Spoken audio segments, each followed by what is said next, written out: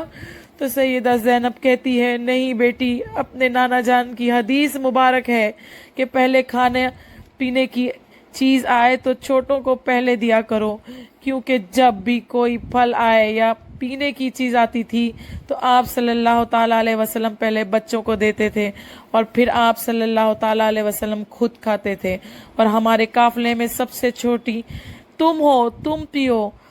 جیسے ہی پانی کا پیالہ حضرت سکینہ نے دیکھا تو حضرت سکینہ پانی کا پیالہ لے کر آپ کھڑی ہو گئی، اور 4 دن بعد سیدہ سکینہ کو پانی نصیب ہوا تھا، لیکن آپ کھڑی ہوئی تو دوڑتی ہے۔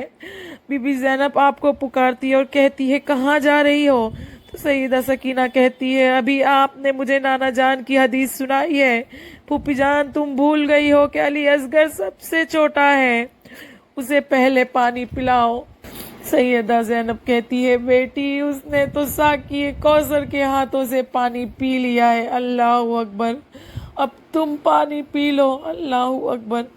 ابھی آپ لوگوں نے جیسے تیسے یہ رات گزاری، اللہ اکبر۔ دوسرے دن صبح ان لوگوں نے جو افراد تھے اہل بیت کے، ان کو قیدی بنا لیا اور اونٹوں کی ننگی پیٹھ پر سوار کر دیا، اور یہ کوفے کی طرف چلے۔